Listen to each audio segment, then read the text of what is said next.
Hello, everyone. How you doing today? Odin here. Hey, so we're going to be going through another one of our sessions. This time, what I've done is I've uploaded class number five. Fifth class is how to optimize your office for success. So we're going to be using the newest ChatGPT 5, and I'm just going to go over here and go right into this right here like this, so we can see it a lot clearer for those of you that have smaller screens. And what I'm going to do is we're just going to start a dialogue, just step by step kind of thing. But I thought it was interesting with the new ChatGPT 5. It's very different than the old one, actually. I've been having to do some workarounds and so on into it. And I mean, like, that's part of the learning curve all the time, right? So here what we have is we have kind of synopsis. All I did without any prompts is I uploaded the document and then it just threw all of this out. So it was really, really cool. So it gave me an executive summary, organize your workspace, common areas, and then information systems. The goal is to faster execution, lower waste, and a cleaner team coordination via central communication hub. But you don't want to hear me speak, right? We want to hear the dialogue and we want to hear this whole process. So let's just start using voice mode. Hey there. Hey there. So I pulled out a nice summary from that How to Optimize Your Office for Success document you uploaded. It basically walks through how to streamline your workspace to boost productivity, like how having a cleaner and more organized office can actually save you a lot of time and money. You've got steps to audit your own desk, then common areas, and then set up a team communication center with a whiteboard and a sales board. There are tips on creating a simple filing system and cutting down on clutter. Basically, the idea is that an organized office means better communication, easier budgeting, and more time actually working instead of looking for lost stuff. Let me know if you want me to turn any of this into a one-page SOP or a poster for your team center. Perfect. We'll do that a little bit later. But right now, what I'd like to do is I'd like to actually read the document word for word and just kind of go through it step by step, two paragraphs at a time, starting with the headline. Let's begin. Absolutely, we can do that. Let's go ahead and take it step by step. Starting right at the headline and the first two paragraphs. E-class number 5, How to Optimize Your Office for Success. You have written down at least 18 SMART goals for yourself, 9 personal goals and 9 business goals. Post-it your goals in a visible location for yourself and your staff. Let me know when you're ready for the next couple of paragraphs, and we'll just keep rolling through it like that. Yeah, let's just keep going. You don't even have to ask me. Just keep going until I tell you to stop. You got it. I'll keep reading through in pairs of paragraphs until you say stop. Next up, when you organize your work environment, you optimize your surroundings for productivity and increase your ability to work effectively. The steps in this e-class will help you streamline your office, get rid of clutter, and maximize your workspace for productivity. Chances are the actions you take today to organize will also save you considerable amounts of money. A disorganized office costs more to run. Supplies, tools, and equipment go missing because nothing's organized or put away properly. Those things have to be replaced to get the job done, and twice as much money has been spent in the end. Plus, you spend valuable time searching for missing items, files, or paperwork. I'll keep going with the next two paragraphs unless you let me know otherwise. Keep going. Absolutely, let's keep rolling. In fact, some studies have revealed that the average senior business leader spends nearly 4 weeks each year navigating through messy or cluttered desks looking for lost information. Does that sound like productive time to you? In this heat class, we will cover the psychological impacts of a clean and organized workspace, the financial benefits of an organized workspace, how to audit your work environment, and how to implement small changes in your office that will increase productivity. We'll also make sure that your office is equipped with productivity tools. We'll just continue on like this. Let me know when you want to pause. Just keep going. Don't even ask me that. You got it. I'll just keep reading through the document 2 paragraphs at a time. If I haven't convinced you yet, read these benefits of taking the time to create an organized and well-structured office. Better communication. An organized office environment encourages better internal communication. With a central area for staff communication, it is easier to share sales news, track targets, and plan and monitor projects. A manageable budget. Organized spaces will allow you to quickly see what you have, what you need, and when you might need more. This supports the creation and sustaining of budgets, especially for supplies and equipment. Moving right along to the next 2 paragraphs. Increase work ethic and morale. When you and your staff take care of your surroundings, it makes the workplace a more pleasant place. Taking care shows that you value your work and the people who work for you. Better time management, simply put, you spend less time looking for things and more time actually working. An organized office will complement and support your time management strategies. And we'll just keep going from here. Keep going. Absolutely. I'll keep going. So get started by walking through this step-by-step workplace audit and making necessary improvements as you go. Complete the following steps by literally walking around your office with a notepad and making observations. This is intended to be a positive exercise, so try not to get overwhelmed. Small changes are the best changes to start with. If your office is already pretty organized, complete the audit anyway and identify any opportunities that exist to improve you and your team's work environment. Start with your own office, since it's where you're likely to need to be the most productive. It makes sense to start making some changes here. Make some observations about your office as it is now using the following questions. I'll keep going with the next set of paragraphs. Keep going. Absolutely. I'll keep it rolling. What can be found on your desk? Where are your current files located? Where are your old or inactive files?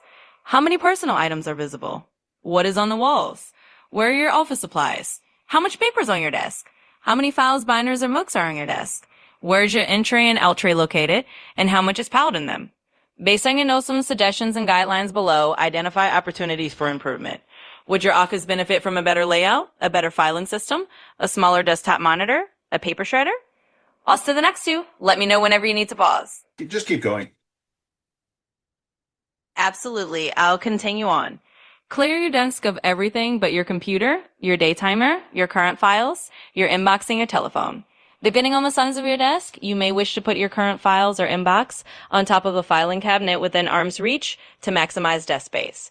Anything you don't need on a regular basis should be stored out of arm's reach. Choose one central system for managing your notes, tasks, to-do lists, brainstorming, and scheduling. If you have a day timer, use it. If you prefer electronic systems, use those. Having too many binders and notepads and calendars gets confusing. I'll just keep going with the next two paragraphs. Keep going. You got it. Let's continue on. Make a habit of tidying your desk at the beginning and end of each day. Keep loose papers pinned to your to-do list or have clear and organized folders. Use drawer organizers to keep your stationery drawer clean and easily accessible. Organize your loose paper inbox and action items in a file sorter or stack of paper trays. Use categories like to do, to review, waiting response, on hold, and to file. I'll just keep going to the next two paragraphs as well. Yep. Absolutely. I'll keep the flow going. Put your phone on the left if you're right-handed and on the right if you're left-handed, so you have the appropriate hand free to take notes when you're on a call. Keep a notepad or post-its by the phone to record messages and conversation notes. Personal items can be distracting when they're in your primary line of vision and encourage daydreaming. Photos and memorabilia have a place in your office, but relocate any items that are in direct sight. And we'll keep on going with the next bit as well. Yep, please do. Absolutely. Continuing right along. Move on to the common areas of your business. This is a list of the areas that you may find in your business. If your business has other areas, add them to the list. Most businesses will have the top 5 areas listed: office supply storage, team communication center, point of sale or reception area, printing and photocopying, staff room or kitchen, employee and management offices, equipment storage, product stock storage, hallways, shipping and receiving area, financial paperwork, and accounting. And we'll continue with the next part as well. Yep. Absolutely. Let's keep going. Move through each of the areas and answer the following questions as applicable. What is the distance between your office and areas you frequently use, like the printer or photocopier? How much loose paper is found around the business? What is hung up on the walls? Where is the central communication point? How is the team communication center organized? Is it up to date? How much old stock are you storing? How are your office supplies organized? Are boxes and shelves labeled? Do your staff members have organization systems for their own desks? How many files are used on a daily or weekly basis? Where are old or outdated files kept? And I'll keep right on going with the next section. Yeah, please do. Absolutely. Let's keep moving forward. Again, based on your notes and the suggestions and guidelines below, identify opportunities for improvement. Put doors on shelving so cluttered spaces are not visible. Label boxes, containers, and shelves so everyone knows what goes where. Create a consistent filing system. Provide enough shelving and filing cabinets to store files in a systemized fashion. Ensure your system keeps files out of the way and out of sight when not in use, or maintains easy accessibility. Return or sell unused. Just keep going. Absolutely. Let's continue on.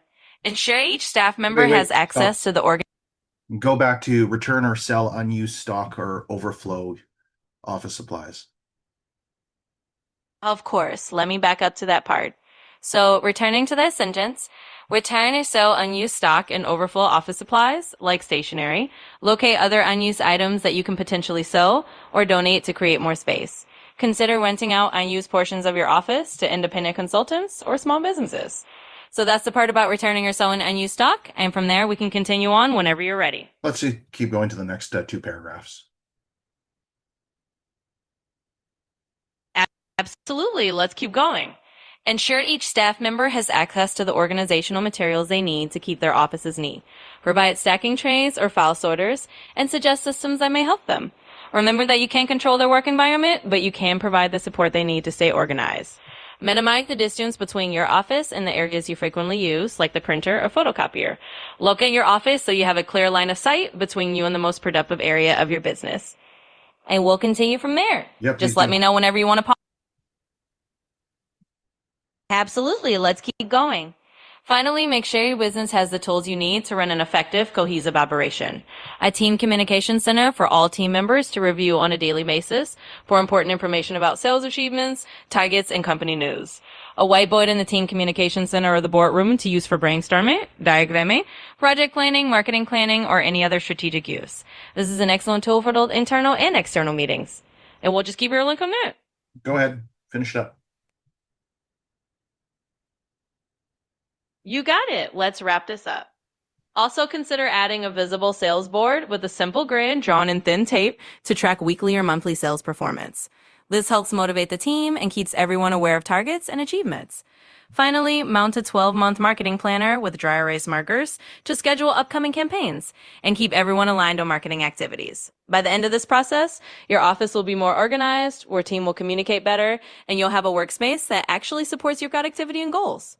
And that's the full run through. If you need anything No, else, no, no, just no. let me I know. want to continue with you just reading word for word, please, because I noticed that you ad-libbed the last couple ones. So just at the end of your audit, you're going to likely end up with a lot of paper that you don't know what to do with. So read all of that, and then we're going to do, after you're done that, we're going to read the system and then the steps that go along with that step by step. Okay, let's go. Absolutely. I'll stick to the word for word reading for you. Thank you. At the end of your audit, you're welcome. Let's dive back in exactly as you requested. At the end of your audit, you're going to likely end up with a lot of paper that you don't know what to do with. That's okay. The key is to have a system in place to deal with it. Here's a simple system that you can use to keep your office paperwork under control. 1. To do. This tray is for any item that requires action. 2. To read. Place items here that you need to read, but Stop. don't have to act on right away. Stop. To file. Any Stop. Okay, so what I'm seeing here is I'm seeing system and steps. So create a filing system, color code it. And then what we have is group vendor files, accounts payable, and assign a color. Group client files, accounts receivable, and assign a color. Group projects and product files and assign a color. So I want you to read it like that. So the next one is going to be sort and file each category by date and alphabetically by name. Sort vendor or supplier files by name. Sort client files by client number or name. Sort project files and project number by name. So continue on with keep the tax documents together, like just start from there and then move on to the steps of the system and the step. Read it word for word.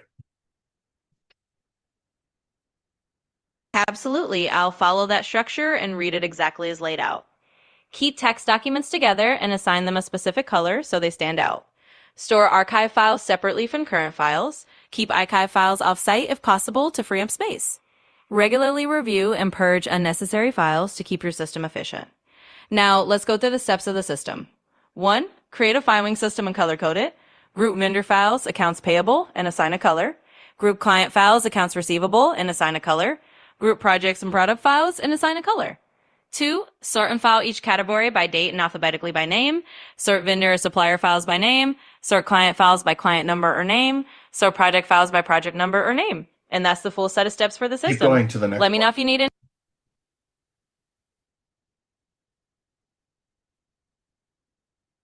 Absolutely. Let's keep going with the next part. 3. Keep text documents together and assign them a specific color so they stand out. 4. Store archive files separately from current files, and if possible, keep them offsite to free up space. 5. Regularly review and purge unnecessary files to keep your system efficient. Stop for a second. That completes the system in steps. Stop. It doesn't complete the system in this step. So you did so good. 80% of it was fantastic. And now we're kind of having to educate you here a little bit. So let's just realize what it is that I'm saying here. So create a binder of master lists for regularly accessed information, like office passwords, financial accounts, goals, birthdays, vendor contact information. This can be online and offline too, by the way. So use a bound notebook. Keep track of phone calls and messages, put the date on each, and then eliminate loose paper. Actually, I just want to back up on this, and I just want to mention that I don't actually use that system. I used to use a coil notebook, but now my system includes loose leaf paper, quite frankly.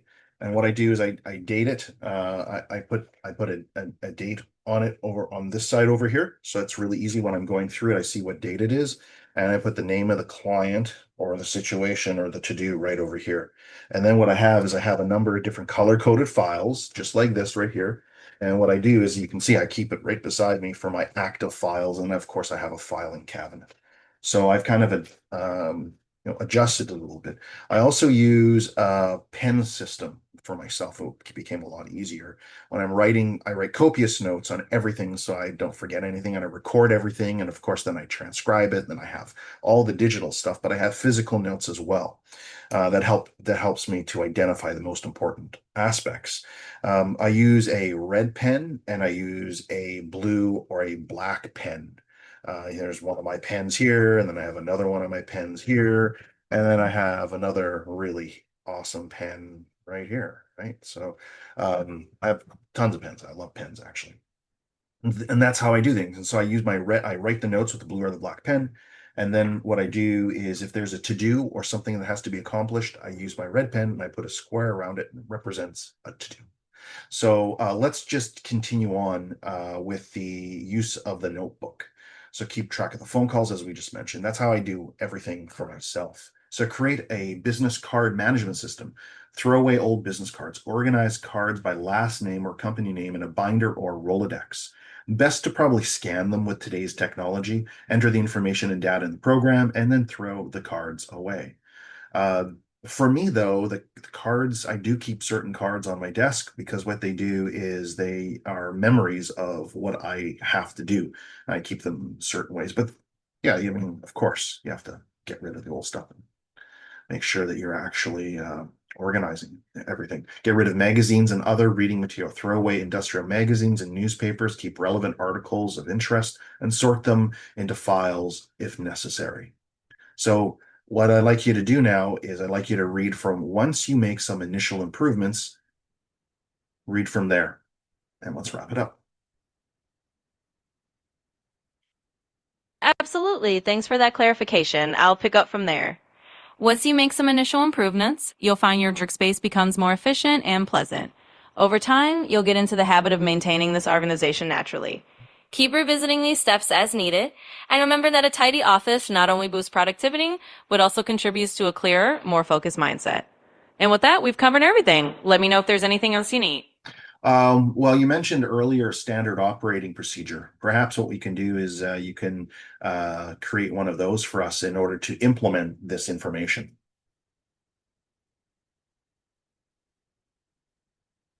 Absolutely. I can put together a simple standard operating procedure to help you implement this. So let's outline it step by step. Standard operating procedure, SOP, office organization and efficiency. Initial audit. Walk through the office space with a notepad and identify areas for improvement using the questions provided, e.g. what's on the desk, how files are stored, etc. Declutter and organize. Clear desks of unnecessary items, leaving only essentials. Set up a file sorting system with color code categories, e.g. vendors, clients, projects. Assign a specific place for tax documents and archive files. 3. Set up communication and planning tools. Install a team communication center for updates and a whiteboard for planning. Create a visible sales or goals board to track performance. Use a 12-month marketing planner to outline upcoming campaigns. 4. Daily maintenance. Encourage staff to tidy their workspaces at the start and end of each day. Use a bound notebook or digital system to log calls, tasks, and notes, and keep them organized by date. 5. Regular reviews. Schedule a monthly review to purge outdated files, toss old magazines, and ensure that everything stays organized.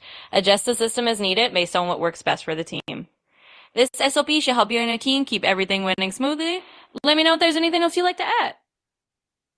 So when you're talking about the sales board, marketing board, and whiteboard, on the sales board, we should be talking about key performance indicators.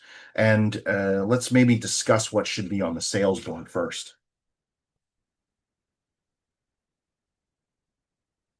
Absolutely. Let's dive into what you can include on the sales board. For the sales board, focusing on key performance indicators, KPIs, is a great way to keep everyone aligned and motivated. There are a few key items you might include. 1. Sales targets. Monthly or weekly targets for the team or individuals. This gives everyone a clear goal to work toward. 2. Current sales performance. Track progress against those targets. You might have a Wimple bar or line graph showing how close the team is to meeting its goals. 3. Key deals in the pipeline. Highlight major deals that are in progress so the team knows what big opportunities are coming up. 4. Conversion rates and other KPIs. Include stats like conversion rates, average deal size, or any other metrics that are important for your sales process. Top performers. A little friendly competition can be motivating, so you might want to highlight top performers of the week or month. By focusing on these KPIs, your sales board can be a central tool to keep everyone informed and driven. Let me know if you want to dive deeper into any of these. What you can also do is just take a look here. This is an example of our sales board. We kept it pretty simple. The number of calls, the number of leads, and the number of sales. So basically each and every single day, week, month, quarterly, and yearly. And then what you have is you come up with something called your world records based on that. So numbers that are exceptional, like, oh man, I've done the best month this month, or what happened that month kind of thing. So it really allows you to focus in on where you can do better. In regards to the whiteboard, on the whiteboard, typically what we have is we have goals. So we put, whatever our goals are, typically 3 goals. Then we have our world records, which I just mentioned. And then we have our ideas, something that we want to do, maybe add to our lead generation process, our follow-up process, basically our sales system. And then to do top 3 to-dos for this particular week. And we also have a marketing board over here. So for the marketing board, what we have is this week we're going to focus on email. You can actually do it by day, but you have email, fax, postcard, customer survey, networking events, telemarketing, email, newsletter. And then what we've done is we've abbreviated it for each specific day. So there are some examples of a whiteboard, sales board, and a marketing board. All right, so let's dive a little bit deeper into this particular session, how to optimize your office for success. And I'd like you to look online and find me let's say 10 additional ways to optimize an office for success that we haven't yet spoke about, but are recommended by some of the best business owners and entrepreneurs in the world. Please.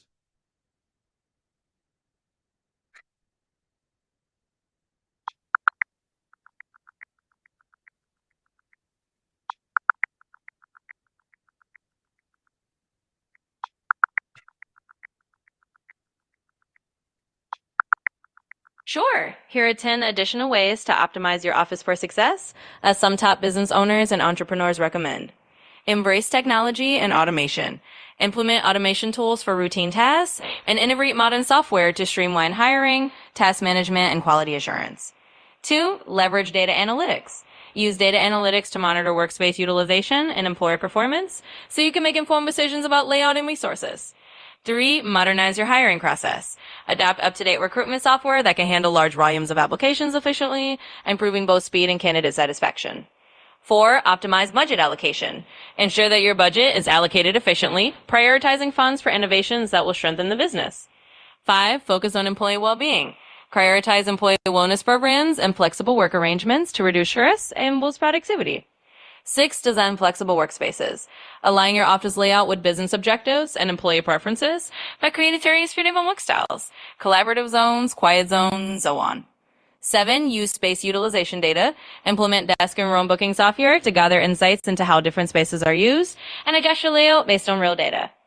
8. Create zones for different activities. Designate specific areas for deep work, brainstorming, socializing, and more, so employees can choose the best environment for their tasks.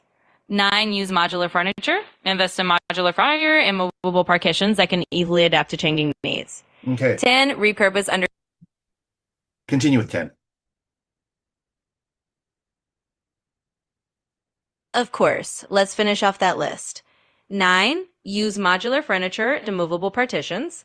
Invest in furniture that can be easily reconfigured as your team's needs evolve. This flexibility helps you quickly adapt to new projects or changes in how space is used.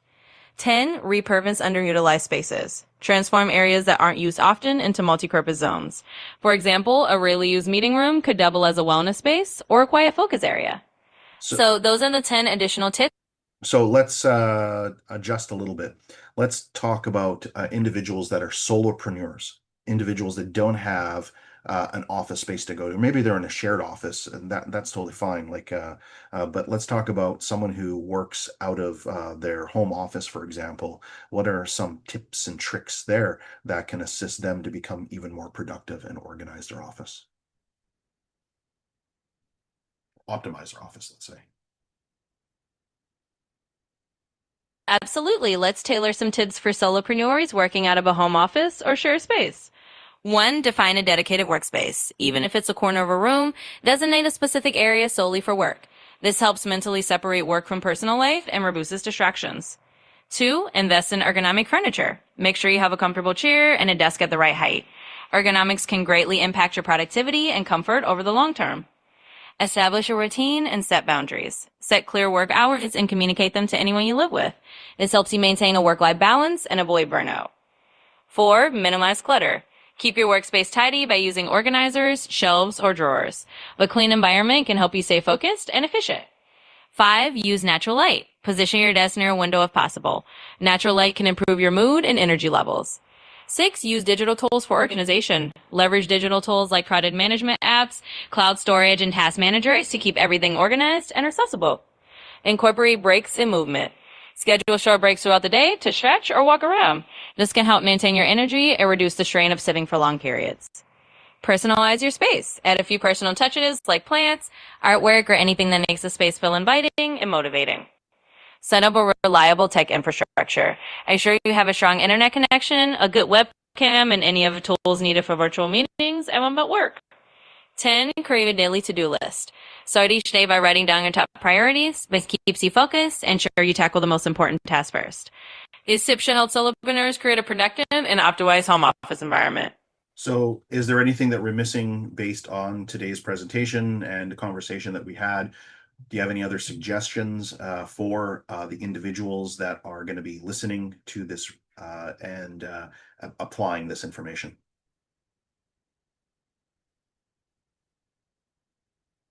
I think we've covered a really high range of tips, but just to add one more overarching suggestion, always be flexible and open to iterating. Everyone's workspace and workflow can be unique, so it's important to adjust these strategies to fit individual needs and preferences. Encourage listeners to experiment with what works best for them and to keep refining their setup as they go. In short, it's all about staying adaptable and finding a rhythm that really supports your productivity. Hopefully that helps round things out. Perfect. Thank you so much. Really appreciate your help today. And thanks to everyone who showed up and listened to this and went through this with me. I really do appreciate it. You're very welcome. I'm glad I could help out.